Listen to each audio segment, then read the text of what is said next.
Welcome to IIM cadre channel. இன்றைக்கான வீடியோவில் என்ன பண்ண பார்க்க போகிறோன்னா எஸ்எஸ்சி எம்டிஎஸ் ஹவில்தாருக்கான நோட்டிஃபிகேஷன் வந்து ஆல்ரெடி வந்து விட்டுட்டாங்க. இதற்கான நோட்டிஃபிகேஷன் டீட்டெயில் வந்து நம்ம தெளிவாக வந்து பார்ப்போம். இதுக்கான ரீஜன் செலெக்ஷன் இது வந்து எந்த இதில் நீங்கள் அப்ளை பண்ணணும் அப்படின்னா ssc.government.in அந்த இதில் தான் நீங்கள் வந்து அப்ளை பண்ணுற மாதிரி இருக்கும். இது வந்து 2 விதமான போஸ்டிங் ஒன்றும் தெரியும். எம்டிஎஸ் மல்டி டாஸ்கிங் ஸ்டாஃப் இது வந்து நான் டெக்னிக்கல் போஸ்டிங், அதாவது டெக்னிக்கல் இல்லாமல் நான் வேண்டிய ஒரு ஆஃபீஸ் அசிஸ்டன்ட் மாதிரி தான். அதுக்கப்புறம் ஸ்டாஃபு ஆஃபீஸ் ஸ்டாஃப்னு சொல்லியிருக்காங்க. அதுக்கப்புறம் ஹவில்தாரில் வந்து சிபிடி 2 இதில் இருக்குது. இதுக்கான அப்ளிகேஷன் டேட்டை பொறுத்தவரை உங்களுக்கு ஆல்ரெடி வந்து ஓப்பன் ஆகிடுச்சு. 27/6/2024 அடுத்த மாதம் 31/7/2024 வரை உங்களுக்கு வந்து டைம் இருக்குது. இதுக்கான லாஸ்ட் அப்ளிகேஷன் டேட் வந்து கொடுத்துருக்காங்க. அதுக்கப்புறம் பார்த்தீங்கன்னா லாஸ்ட் பேமெண்ட் டேட்டை பொறுத்தவரை 1ஆம் தேதி வந்து உங்களுக்கு வந்து கொடுத்துருக்காங்க. சப்போஸ் எதுவும் உங்களுக்கு கரெக்ஷன் எதுவும் பண்ணி நீங்கள் அப்ளை பண்ணும்போது அப்படின்னா கரெக்ஷன் விண்டோ எப்போ ஓப்பன் ஆகுதுன்னா 16/8/2024 டு 17/8/2024 கிட்டத்தட்ட 2 நாள் வந்து உங்களுக்கு வந்து டைம் கொடுக்குறாங்க. சிம்பிளாக அப்ளை பண்ணுங்கள், ஒன்றும் பிரச்சனை இல்லை, ஈஸியாக தான் இருக்கும். ஆல்ரெடி வந்து 1 டைம் ரெஜிஸ்ட்ரேஷன் வந்து நீங்கள் கம்ப்ளீட் பண்ணியிருப்பீங்க. இதுதான் அப்ளை பண்ண மாதிரி இருக்கும். இதற்கான எக்ஸாம் வந்து எப்போ அப்படின்னா அக்டோபர் நவம்பர் 2024 வந்து எக்ஸாம் வந்து கண்டக்ட் பண்ண போகிறாங்க. கிட்டத்தட்ட வந்து இன்னும் ஒரு 2 மாதம் கிட்ட தான் இருக்குது, ரொம்பலாம் இல்லை. இப்போ இருந்தே நீங்கள் படிக்க ஆரம்பித்தா கூட ஓரளவு இது, ஏன்னா இது வந்து உங்களுக்கு 10th லெவல் தான் இது இருக்குது, அதனால தான் சொல்கிறேன். 10th படிச்சிருந்தாலே போதுமானது இதுக்கு. எம்டிஎஸ்ங்கிறது ஆஃபீஸர்ஸ்னால அதுக்கு வந்து ஃபிசிக்கல் கிடையாது. ஹவில்தாருக்கு வந்து ஃபிசிக்கல் நார்மலான ஃபிசிக்கல் வந்து கொடுக்குறாங்க. சப்போஸ் வந்து எதுவும் இஷ்யூஸ் ஃபேஸ் பண்ணுறீங்க அப்ளை பண்ணும்போது அப்படின்னா இந்த ஹெல்ப்லைன் நம்பருக்கு நீங்கள் வந்து கால் பண்ணி உங்களுடைய டவுட்டை வந்து கிளியர் பண்ணிக்கலாம். எம்டிஎஸ் வந்து லெவல் 1 மேட்ரிக்ஸில் வந்து 7th பேஎப் கமிஷனில் இருக்காங்க. இது வந்து சென்ட்ரல் கவர்மெண்ட் குரூப் சி நான் கெசட்டட் போஸ்ட்னு சொல்லுவாங்க. கெசட்டட்னா க்ரீன் இங்கில் வந்து சைன் பண்ணுறவங்க. இது வந்து க்ரீன் இங்க் கிடையாது, நான் மினிஸ்டர் டிபார்ட்மெண்ட் போஸ்டிங் அப்படின்னு சொல்லியிருக்காங்க. இது ஹவில்தாரை பொறுத்தளவில் உங்களுக்கு வந்து லெவல் 1 வந்து இது பண்ணுறாங்க. என்னென்ன போஸ்டிங் அப்படின்னா என்னென்ன இது அப்படின்னு சொல்லி கொடுத்துருக்காங்க. Central board of indirect tax customers அந்த இதில் வந்து கொடுத்துருக்காங்க. அதுக்கப்புறம் சென்ட்ரல் பியூரோ ஆஃப் நார்காட்டிக், நல்ல ஒரு டிபார்ட்மெண்ட் தான். 2க்குமே வந்து நீங்கள் அப்ளை பண்ணலாம், ப்ரிஃபரன்ஸ் வந்து கொடுக்குற மாதிரி தான் இருக்கும். டிபார்ட்மெண்ட் ரெவன்யூ டிபார்ட்மெண்ட், அதுக்கு மினிஸ்ட்ரி ஆஃப் ஃபினான்ஸ் இதுக்கு வந்து சொல்லியிருக்காங்க. வேகன்சியை பொறுத்தளவில் உங்களுக்கு வந்து எம்டிஎஸில் வந்து 4887 இருக்குது. ஹவில்தாரில் வந்து 3439 போஸ்டிங் வந்து கொடுத்துருக்காங்க. மற்ற அப்டேட்ஸ் எல்லாம் வெப்சைட்டில் அப்படின்னு சொல்லியிருக்காங்க. ssc.government.in அந்த இதில் பார்த்தீங்கன்னா ரிசர்வேஷன் வந்து கொடுத்துருக்காங்க. உங்களுக்கான டிசபிலிட்டி பர்சன் இருக்கீங்க அப்படின்னா அவங்களுக்கான ரிசர்வேஷன் வந்து சொல்லியிருக்காங்க, அதை வந்து பார்த்துக்குங்க. நேஷனாலிட்டி நேபாளி. ஏஜ் லிமிட்டை பொறுத்தளவில் உங்களுக்கு வந்து எவ்வளோ இருக்கணும் அப்படின்னு வந்து சொல்லியிருக்காங்க. சர்க்குலர் டேட் அதாவது 1/8/2024 படி இந்த ஏஜுக்குள்ளே இருக்கணும்னு சொல்லியிருக்காங்க. நீங்கள் வந்து 18 to 25 வயசுக்குள்ளே இருக்கீங்க அப்படின்னா எம்டிஎஸ் போஸ்ட்டுக்கு வந்து அப்ளை பண்ணலாம். அதாவது டேட்டா பர்த் வரையாக கொடுத்துருக்காங்க. 2/8/1999 டு 1/8/2006 இருந்தால் நீங்கள் வந்து எம்டிஎஸ்க்கு வந்து எலிஜிபிள். ஏன்னா 2க்கும் வந்து வேறு எலிஜிபிள் வந்து கொடுத்துருக்காங்க. 18 to 27 அப்படிங்கிறது ஹவில்தார் போஸ்டிங்கான இது என்ன ஏஜிலுக்குள்ளே இருக்கணும் அப்படின்னா 2/8/1997 டு 1/8/2007 இதுக்குள்ளே இருந்தால் நீங்கள் வந்து இதுக்கு அப்ளை பண்ணலாம். சப்போஸ் அதுக்கு மேலே இருக்க ஏஜ் நான் என்ன பண்ணலாம் அப்படின்னு கேட்டிங்கன்னா உங்களுக்கு வந்து ரிலாக்ஸேஷன் இருக்குது. SC/STயாக இருக்கீங்கன்னா 5 years ரிலாக்ஸேஷன் இருக்குது. ஓபிசின்னா ஒரு 3 years ரிலாக்ஸேஷன். சர்டிஃபிகேட் எல்லாமே வந்து அப்ளை பண்ணுறதுக்குள்ள நீங்கள் வந்து எடுத்து வச்சுக்கோங்க. ஏன்னா வந்து டாக்குமெண்ட் வெரிஃபிகேஷன் சில இஷ்யூஸ் வந்து ஃபேஸ் பண்ணுற மாதிரி இருக்கும், அதனால சொல்கிறேன். சப்போஸ் ரிலாக்ஸேஷன் இல்லை நான் அப்ளை பண்ண மாட்டேன் அப்படிலாம் இல்லை. இப்போயே வந்து ரிலாக்ஸேஷன் இருக்கிற நார்மல் கேண்டிடேட்டாக இருந்தாலும் இதுக்கு நீங்கள் வந்து அப்ளை பண்ணி வச்சுக்கிறது நல்லது. ஆல்ரெடி சொல்லிட்டேன், டேட் ஆஃப் பர்த் வந்து ஒன்லி வந்து மெட்ரிகுலேஷன் அந்த சர்டிஃபிகேட் படி தான் வந்து இது பண்ணுவாங்க அப்படின்னு சொல்லியிருக்காங்க. எக்ஸ்பிளேஷன் எக்ஸ் சர்வீஸ் மேன் அவங்களாம் இருக்கீங்களா அவங்களுக்கான இது வந்து சொல்லியிருக்காங்க. அவங்க டாக்டர்னு இதுக்கு என்ன ப்ராசஸிங் அப்படி டாக்குமெண்ட் ஃபார்வர்ட்டை பொறுத்தவரை உங்களுக்கு வந்து சர்டிஃபிகேட் வந்து கொடுத்துருக்காங்க. ப்ராசஸிங் வந்து எப்படி இருக்கும், இப்போ கேட்டகரி வைஸ் வந்து இது பண்ணுவாங்க. டிபார்ட்மெண்ட்டை பொறுத்து SSST அந்த இருக்கீங்களா அவங்க ஏதாவது ஐடி ப்ரூஃப் கரெக்டாக இருக்கா எல்லாம் வந்து செக் பண்ணுற மாதிரி சொல்லியிருக்காங்க. அதுக்கப்புறம் வந்து கீழே வந்து பார்த்தீங்கன்னா ஒவ்வொரு இது வந்து கேட்டகரி வைஸ் வந்து கொடுத்துருக்காங்க. அதுக்கப்புறம் வந்து ப்ரொஃபஷனல் டைமிங் அட்ஜஸ்ட்மெண்ட் ஸ்கிரிப்ட் வந்து கொடுத்துருக்காங்க. நீங்கள் வந்து எஜுகேஷன் குவாலிஃபிகேஷனில் நான் முன்னாடி சொன்ன மாதிரி 10th மெட்ரிகுலேஷன் எக்வாண்டட் அதாவது வந்து கட் ஆஃப் டேட் 1/8 நீங்கள் வந்து கம்ப்ளீட் பண்ணியிருந்தால் எலிஜிபிள் அப்படின்னு வந்து சொல்லிட்டாங்க. அதுக்கு மேலே இருந்தால் நீங்கள் வந்து அப்ளை ஹவு டு அப்ளை பண்ணுறது 1 டைம் ரெஜிஸ்ட்ரேஷன் OTR வந்து ஆல்ரெடி நீங்கள் வந்து பண்ணியிருந்தீங்கன்னா ஒன்றும் பிரச்சனை இல்லை.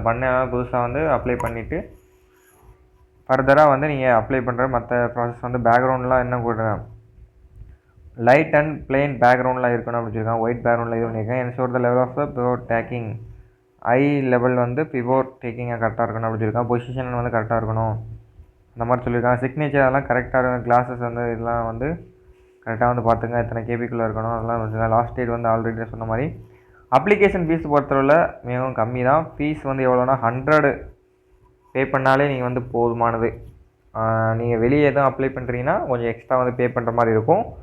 யார் யாருக்கெல்லாம் ஃபீஸ் இல்லை அப்படின்னா விமன் கேண்டிடேட், அதுக்கப்புறம் வந்து ஷெட்யூல் கேட்டகரி கேஸ்ட், எஸ்சி, அப்புறம் எஸ்டி இருக்காங்க, ஷெட்யூல் ட்ரைப்ஸு, அந்த பர்சனுக்குலாம் PW candidate, ex service man அவங்களுக்குலாம் வந்து 100 ருபி ஃபீஸ் கிடையாது. ஃப்ரீயாகவே வந்து நீங்கள் இது பண்ணலாம். எப்படி பே பண்ணணும் அப்படின்னா ஆன்லைனில் வந்து நீங்கள் யூபிஐ அல்லது net banking, visa, master, debit card மூலயமா நீங்கள் இதுக்கு வந்து பே பண்ணலாம். உங்களுக்கு பேமெண்ட் லாஸ்ட் டேட் வந்து 1/8 ஒரு நாள் வந்து எக்ஸ்ட்ராவே வந்து கொடுத்துருக்காங்க. கரெக்ஷன் விண்டோ நான் ஆல்ரெடி சொன்ன மாதிரி வந்து 16ஆம் தேதி ஓப்பன் ஆகுது.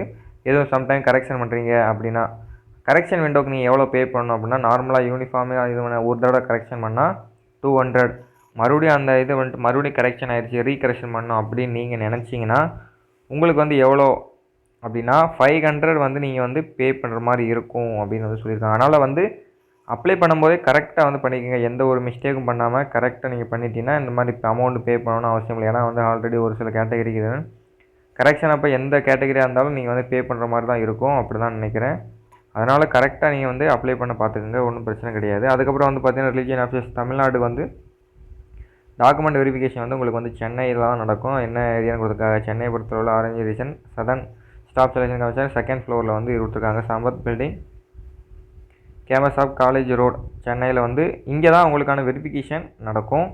எக்ஸாம் வந்து எங்கே நடக்கும் அப்படின்னு வந்து இங்கே வந்து கொடுத்துருக்காங்க. திருநெல்வேலி, திருச்சிராப்பள்ளி, வேலூர், அதுக்கப்புறம் வந்து பார்த்திங்கன்னா கோயம்புத்தூர், சேலம், மதுரை, சென்னை, பாண்டிச்சேரி இந்த மாதிரி இடத்துல நம்ம தமிழ்நாட்டில் வந்து இந்த லொக்கேஷன்லாம் எக்ஸாம் வந்து கண்டக்ட் பண்ணுறாங்க. அதனால் நியர்பை உங்களுக்கு வந்து ப்ரிஃபரன்ஸ் எது கரெக்டாக இருக்குதுன்னு பார்த்துட்டு அதுக்கேற்றாவில் வந்து நீங்கள் கொடுத்துக்குங்க கரெக்டாக. அப்போ தான் வந்து கரெக்டாக இருக்கும். உங்களுக்கு வந்து ஆல்ரெடி சொன்ன மாதிரி தமிழில் தான் இதுக்கான எக்ஸாம் வந்து நடக்க போகுது. 13 ரிலீஜியன் லாங்குவேஜில் வந்து நடக்க போகுது அப்படின்னு சொல்லியிருக்காங்க. எம்டிஎஸ் வந்து ஹவில்தார் போஸ்டிங் வந்து மட்டும் ஃபிசிக்கல் எஃபிஷியன்சி டெஸ்ட்டும் ஃபிசிக்கல் ஸ்டாண்டர்ட் டெஸ்ட்டும் வந்து கண்டக்ட் பண்ணுறாங்க.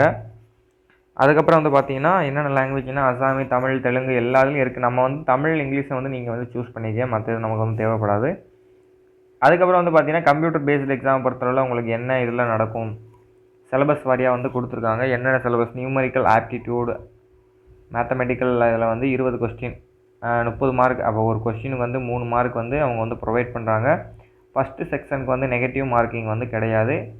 ஃபஸ்ட்டு செக்ஷனில் பொறுத்தவரை இந்த கட் ஆஃப் வந்து ரீச் பண்ணால் போதும். நீங்கள் வந்து ஒரு 12 கொஸ்டின் கரெக்டாக அடித்தாலே போதுமானது. ஆனால் நெகட்டிவ் மார்க்னால இருக்கிற 40 கொஸ்டினும் வந்து நீங்கள் வந்து அடிச்சு விட்டலாம், ஒன்றும் பிரச்சனை கிடையாது. 45 நிமிஷம் கொடுக்குறாங்க. அவங்க வந்து இந்த கேட்டகரி டிசபிள் பர்சன் தான் இருக்கீங்கன்னா அவங்களுக்கு வந்து 60 நிமிஷம் வந்து கொடுக்குறாங்க. ரிலீஜியன் ஆப்டிடியூட் ப்ராப்ளம் சால்விங் வந்து 60.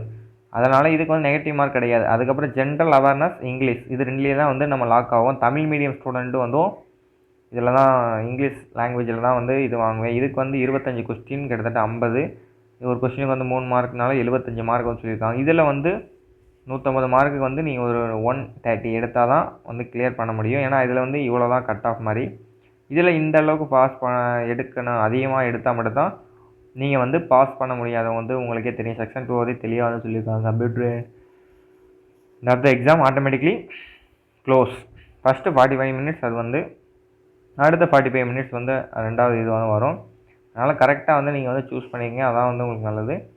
என்னென்ன சிலபஸ் இருக்குது அப்படின்னு சொல்லிட்டு வந்து அவங்களே வந்து சொல்லியிருக்காங்க. இன்க்ரீடியன்ஸ் நியூமரிக்கல் ஆப்டிடியூடில் வந்து எல்எஸ்சிஎம், ஹெச்எஸ்எஃப், போட மாதம் நார்மலாக வந்து எலிமெண்ட்ரி மேத்தமெட்டிக்ஸ் அந்த இதில் தான் வந்து கேட்குறாங்க. அதனால் பிரச்சனை. ஃபஸ்ட்டு 2 இது நீங்கள் வந்து குருட்டடியாகவே, அதாவது வந்து சும்மா இங்கி பாங்கி போட்டாலே கரெக்டாக வந்து பாஸ் பண்ணிடுங்க, ஒன்றும் பிரச்சனை கிடையாது. இந்த செகண்ட் பார்ட்டை தான் நீங்கள் வந்து செக்ஷனை வந்து கரெக்டாக ஃபோக்கஸ் பண்ணி படிக்கணும். இங்கிலீஷ் மீடியம் ஸ்டூடெண்ட்ஸு வந்து இது கொஞ்சம் நல்லா எலிஜிபிளாக இருப்பீங்க. தமிழ் மீடியம் வந்து கொஞ்சம் வந்து இந்த இடத்துல தான் வந்து உங்களுக்கான இது வந்து இருக்கும். அதனால் வந்து கரெக்டாக இது பண்ணி இதில் உள்ளதை படிச்சிங்கன்னா கிளியர் பண்ணுறதுக்கு அதிகமான சான்சஸ் இருக்குது. நீங்கள் வந்து எந்தளவுக்கு எஃபோர்ட் போட்டு படிக்கிறீங்க அதை பொறுத்து தான் இருக்குது. அதனால் வந்து பார்த்துக்குங்க. அதுக்கப்புறம் வந்து பார்த்திங்கன்னா ஹவல்தார் போஸ்டிங் வந்து என்ன இருக்குன்னா உங்களுக்கு வந்து பிஎஸ்டி பண்ணணும்ல, வாக்கிங் வந்து நீ வந்து மேலே இருந்து 1500 மீட்டர் வந்து 15 நிமிஷத்தில் நடக்கணும். ஃபீமேலாக இருக்கீங்கன்னா 1 கிலோமீட்டர் வந்து 20 நிமிஷத்தில் நடக்கிற மாதிரி இருக்கும். அதுக்கப்புறம் வந்து பார்த்தீங்கன்னா ஜஸ்ட் மெஷர்மெண்ட்டை வந்து மேலே பொறுத்தவரை ஹைட்டை பொறுத்தவரை 157.5 சென்டிமீட்டர் இருந்தால் ரிலாக்ஸேஷன் வந்து 5 சென்டிமீட்டர் வந்து கொடுக்குறாங்க. கேஸ்ட் வாரியாக இந்த ஸ்டேட்டுக்கு மட்டும் வந்து கொடுக்குறாங்க. ஜஸ்ட்டை பொறுத்தவரை 81 சென்டிமீட்டர் இருக்கணும். Full expand with minimum expand வந்து 5 சென்டிமீட்டர் இருக்கும்னு சொல்லியிருக்காங்க. ஃபீமேலோட ஹைட் வந்து 152 இருக்கணும். இந்த பர்டிகுலரில் இருக்கிறவங்களுக்கு மட்டும் 2 பாயிண்ட் கம்மியாக இருந்தால் பரவாயில்ல. வெயிட்டை பொறுத்தவரை 48 கேஜி இருக்கணும். நீங்கள் வந்து 2 கேஜி வந்து கொஞ்சம் ரிலாக்ஸேஷன் இருக்குது அப்படின்னு சொல்லியிருக்காங்க. பிஎஸ்டிஎம் கிளியர் பண்ணிங்கன்னா நீங்கள் வந்து ஒன்ஸ் இதோட டாக்குமெண்ட் வெரிஃபிகேஷன் தான் கம்ப்ளீட் பண்ணுற மாதிரி இருக்கும். அது வந்து ரிலீஜியன் ஆஃபீஸர் ஆல்ரெடி நான் முன்னாடி சொன்ன மாதிரி அங்கே இருக்கும். இதில் என்னென்ன ஐடி ப்ரூஃப் வந்து ஒரிஜினல் ஐடி ப்ரூஃப் கொண்டு போகலாம், டாக்குமெண்ட் வெரிஃபிகேஷனோட அப்படின்னு சொல்லியிருக்காங்க. ஆதார், ஓடிடி, டிரைவிங் லைசன்ஸ், பேனு, இந்த மாதிரி கவர்மெண்ட் ஐடி கொண்டு போகணும். அப்புறம் எக்ஸ்ட்ரா என்னென்ன டாக்குமெண்ட் வெரிஃபிகேஷன் கொண்டு போகணும் தெளிவாக வந்து சொல்லியிருக்காங்க. நீங்கள் வந்து வெரிஃபிகேஷன் கொண்டு போகணும். மெடிக்கல் சர்டிஃபிகேட்டர், அப்புறம் ஆர்டர் காப்பி இருக்கும்ல அந்த ரிப்போர்ட்ஸ் அது கொண்டு போகணும். கேஷ் சர்டிஃபிகேட்டு, அதுக்கப்புறம் வந்து உங்களுக்கான பர்சன் டிசபிலிட்டி ஃபார்மெட் அது இருந்தால் நீங்கள் இது நோ ஆப்ஷன் ஆல்ரெடி ஒர்க் பண்ணி அந்த மாதிரி வந்து கேட்டிருக்காங்க. அதில் எது உங்களுக்கு இதாக இருக்கோ அதை வந்து பார்த்து இது பண்ணிக்க ஃப்ரெண்ட்ஸ். அவ்வளோதான். அப்புறம் வந்து என்ன மார்க் எடுக்கணும் மோட் ஆஃப் எக்ஸாமில் வந்து நீங்கள் மினிமம் இவ்வளோ எடுத்தால் தான் பாஸ் அப்படின்னு சொல்லிட்டு ஒரு வந்துருக்காங்க. அண்டர்ஸில் வந்து 30 எடுக்கணும். ஓபிசி கேட்டகரின்னா 25% வந்து எடுக்கணும். அதர் ஆல் கேட்டகரி வந்து 20% எடுத்தால் நீங்கள் வந்து இது அப்படின்னு வந்து சொல்லியிருக்காங்க. அதனால் வந்து கரெக்டாக வந்து பார்த்து நீங்கள் வந்து சூஸ் பண்ணி 2 கேட்டகரியிலலாம் நீங்கள் வந்து கரெக்டாக வந்து இது பண்ணுற மாதிரி இருக்கும். மற்றபடி வேறு ஒன்றும் கிடையாது. வேறு இது மால் ப்ராடக்ட்ஸ்னால் என்னென்ன இது அப்படின்னு சொல்லியிருக்காங்க. இந்த மாதிரி நோட்டிஃபிகேஷன் வந்து நிறைய டீட்டெயில்ஸ் வந்து கொடுத்துருக்காங்க. நமக்கு செப்பரேட்டாக தேவையானதை வந்து லிமிட்டாச்சு. நம்மளோட சேனல் புதுசாக வந்தால் சப்ஸ்கிரைப் பண்ணிட்டு பார்த்துள்ள பெல் ஐக்கானை கிளிக் பண்ணி ஆல் நோட்டிஃபிகேஷன் வந்து எனேபிள் பண்ணி வச்சுங்க. அப்போ நம்ம அடுத்து போடக்கூடிய வீடியோ வந்து உங்களுக்கு வந்து எஸ்பெஷலி இதாக வரும் அப்படின்னு சொல்லியிருக்கேன். Okay friends, thank you for this video.